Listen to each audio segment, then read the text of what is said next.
Everything I do here is going to have an impact on this ground for the next century or more. We can get what you need to have out of that landscape out there without destroying the environment, and we can still maintain a forest out here and make it healthier in the long run. That I treat this like it's my own property. I accomplish what I want when the landowner tells me they're pleased and happy.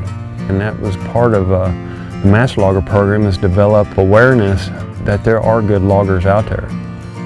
Find and hire a competent professional.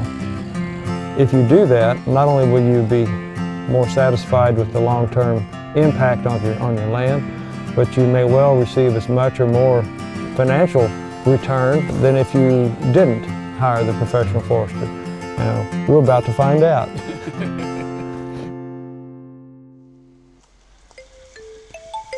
Your timber can be one of your most valuable assets. The decision to harvest, when to cut, where to cut, and how to cut can improve the value of your property, increase the potential for wildlife, and provide a continuing source of income for you and your family. At the very center of a successful timber harvest is you, the landowner. What are your goals for your property? The one person that can help turn your objectives into a reality is a professional forester. Morning, Bob. Morning, Royce. How are you? Hi, we're doing great. Good. Doing great. Good. Certified professional forester Bob Cunningham is coming to the end of a successful timber harvest with landowner Royce Fugate. You know, this road held up pretty well, Royce. Yeah, held up pretty good. We're a little bit worried this spring, you know. At the restored staging area, master logger Matt Lehman is ready to review his work with the landowner. You know, Royce, we did pretty good work here this year, and that's kind of review our plan, see where we're at, where we need to be going.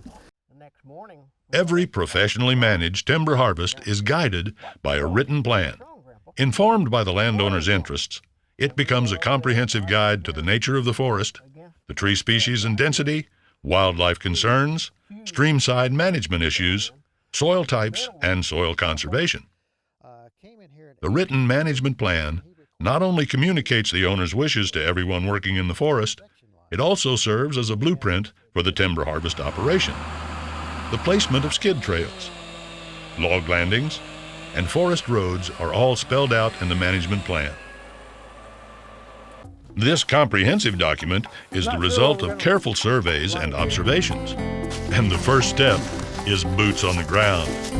You cannot just drive by and look at it. You have got to get out there and look to see what you have, you know. Well, the one with the tight bark on here has a nice straight trunk to it, but there's no top. The top's been damaged by an old ice storm, you know, decades ago.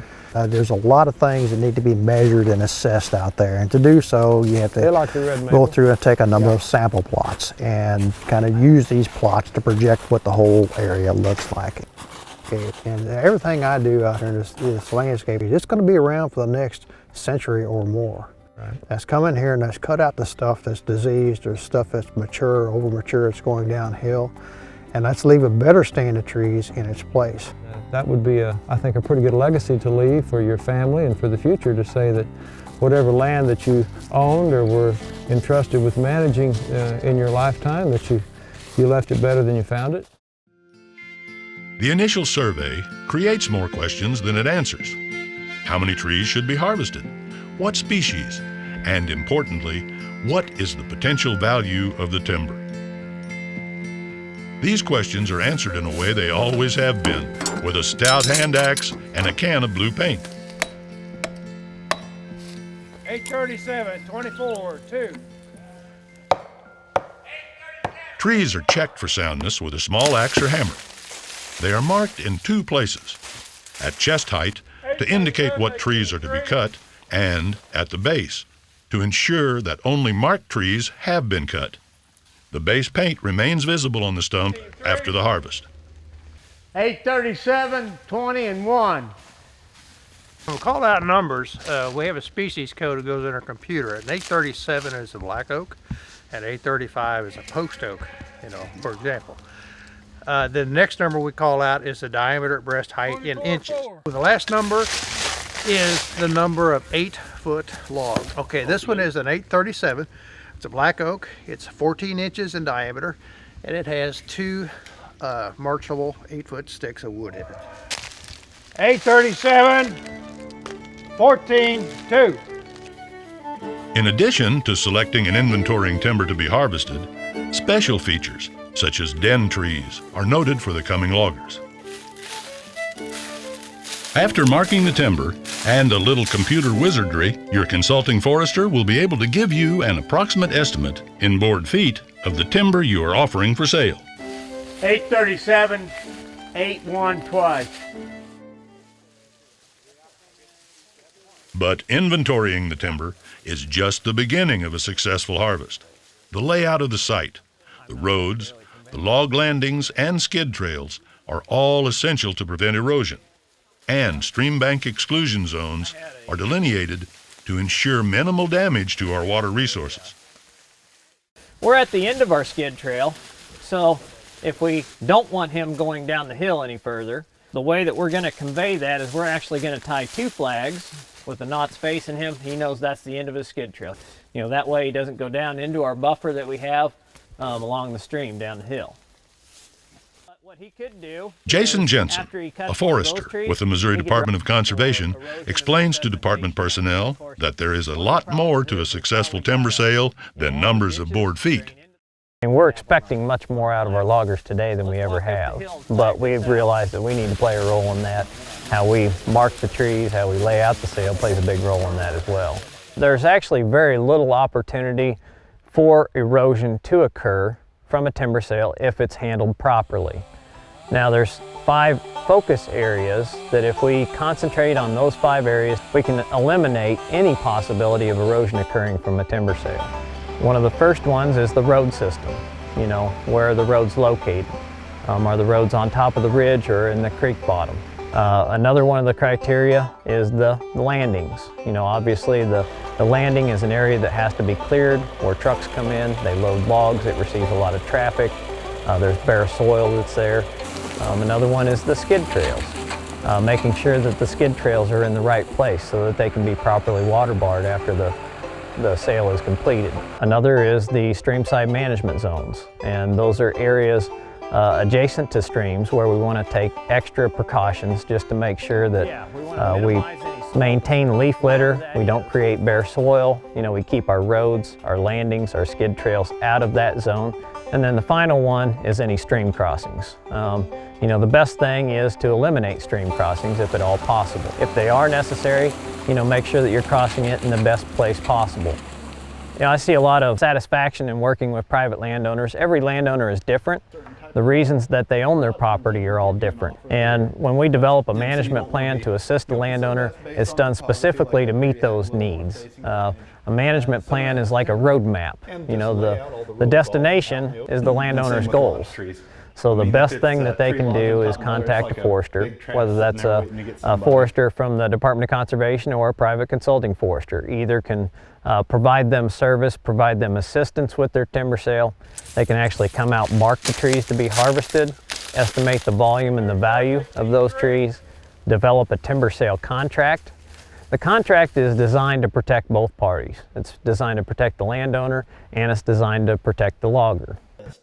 A good, solid contract will ensure that you are paid in full before the timber is removed.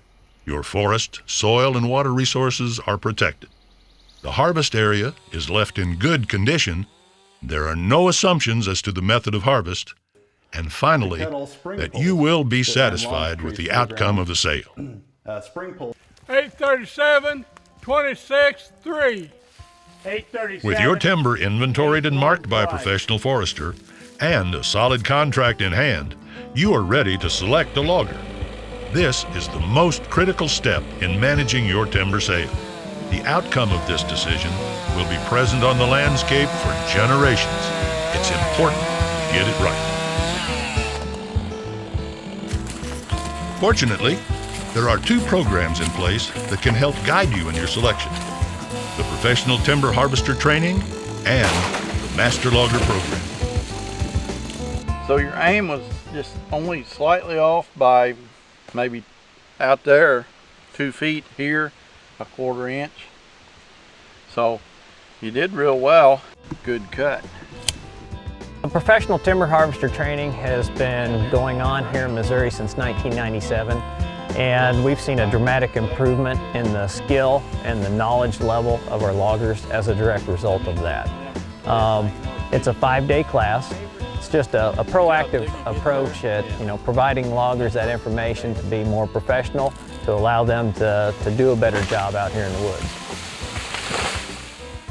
Decided to go professional with it and went to the PTH classes and stuff. They teach you the open face notch, board cutting technique, and it allows you to be safe at what you do.